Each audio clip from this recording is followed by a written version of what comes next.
when I go around and I talk to people at all levels and say, what is the primary problem? Communication is what they say every single time.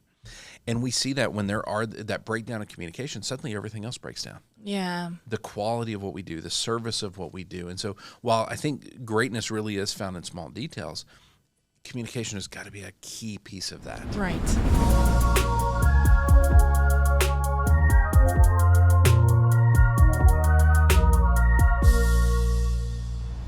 Hey everybody, welcome to the Leader Lab. This is Leadership Shorts, quick thoughts to help you level up your leadership. My name is Chad Wright. I am the founder of Forward Partners, and I am joined, as always, by my partner in podcasting, Emily Grace Deal. Mrs. Deal, what are we talking about today?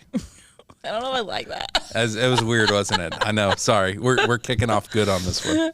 Well, last episode, we talked about leadership lessons we can learn from Hell's Kitchen. We spent a little time in Hell's Kitchen. Yes. We're still there, aren't we? Let's do it again. This time we have 2 more insights, right, that we have found. I mean, we could probably watch these. You could probably watch anything and find some leadership lessons from them, but this is a good start point.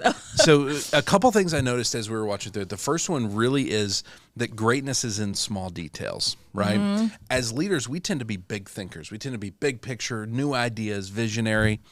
But when you start talking cooking specifically, it's always those small details that lead to quality, right? And that's what I was just noticing over and over again, is when somebody would try to make something and, eventually the way it usually works is, Gordon will try it and he's like, this is garbage. Throw it on the ground. Throwing it across the room or whatever.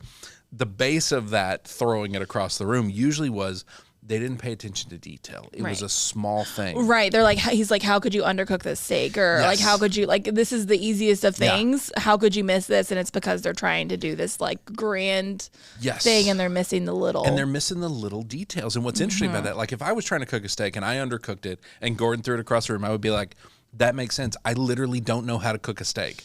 These are people that have probably cooked thousands and thousands of steaks, so it's like a personal attack because they know they can do better. And they miss the details. And a lot of the reason they miss the details is just the climate that they're cooking in, right? There is pressure constantly. There is this drive. It's got to be perfect. It's got to be this. And they just start to panic a little bit. And I get that's the point of competition. Mm-hmm. But when you think about our organizations, are we pushing people in the same way? If people came in from the outside and looked at our organization, the way we talk to each other, the way we function, the speed we run at, and really some of the details we miss, would they look at that and be like, it seems a lot like Hell's Kitchen? Right. Well, if your boss is blowing up on you and throwing whatever your work across the room, you're probably not going to. As a general rule, if your boss calls you a donkey and screams in your face, we're going to say up front from Gordon Ramsay, we love you, Gordon. We do. You want to be on our show ever? Feel free. Not healthy leadership, okay? That is not generally helpful to get in somebody's face and scream at them. Yeah. If you're trying to keep them safe and it's a genuine safety scenario, we'll talk about that. Outside of that, there is no reason to do that. You're not doing this for entertainment value. Not super healthy, exactly. Now, the other point, so other than greatness being found in those small details, is really when you think about when their dinner services break down. So you got 2 sides competing. They're trying to complete a dinner service. You got people in the restaurant, and let's be honest, those people are just there to watch people get yelled at and to watch everything just go straight to hell. And so they're there trying to complete dinner service. And whenever that breaks down, whenever they're doing so badly, Gordon gets so frustrated that he eventually just kicks them out. Every single time, the common thing I noticed was a breakdown in communication. Yeah. And it was usually the people involved, somebody started by getting quiet, right? They did something wrong. They get in their head. They got yelled at usually, right? And this is where there's an inefficiency to yelling. That what it did is it shut that person down. Now they're not communicating. Now they're not saying, hey, here's when I'm going to the pass with the food. I need you to help me and make sure you've got your part ready. Mm-hmm. And in that lack of communication, then they shut down. Everybody else starts shutting down. It was funny to watch how often one person would get quiet, everybody started getting quiet. Mm-hmm. And the other part was one person would get quiet and lock up, and others could see that, and they would start yelling at them more.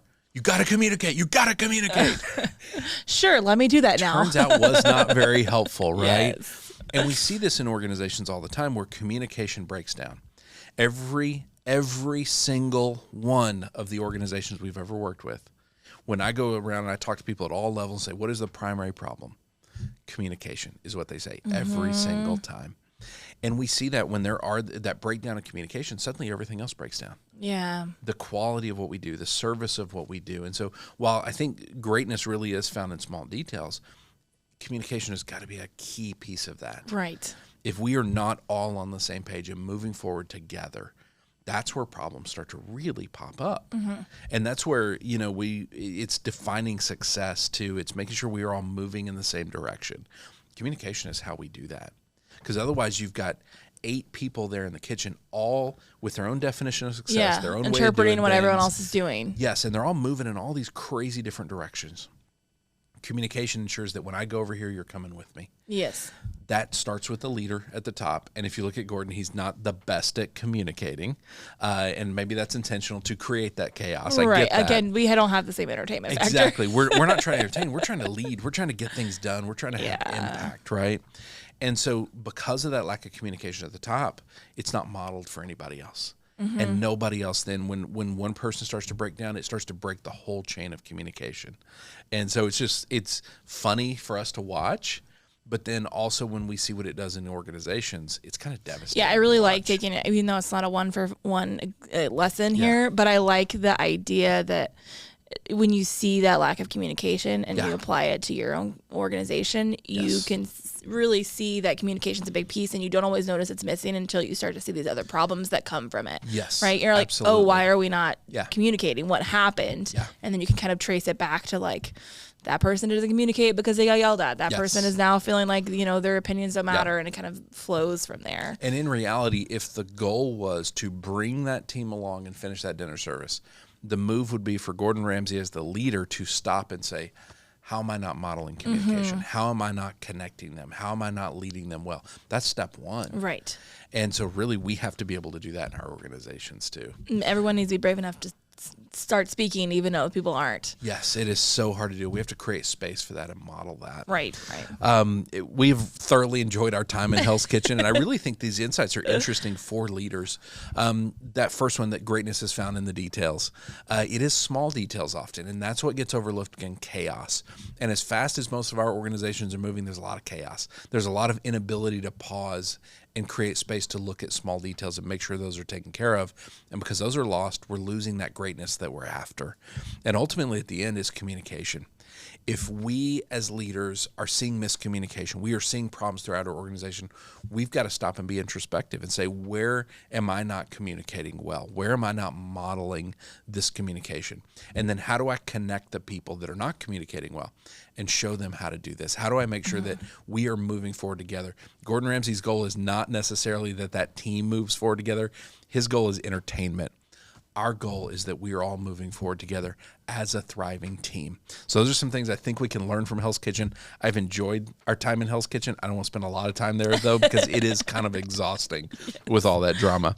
If people want to send us ideas or questions about leadership, or maybe even other shows or movies we could get leadership concepts from. Yes, definitely. Where do they send that to? They can send it to lab@forwardpartners.net. Lab@forwardpartners.net. Gordon Ramsay, if you watch this and want to be on the show, lab@forwardpartners.net. Love to hear from you.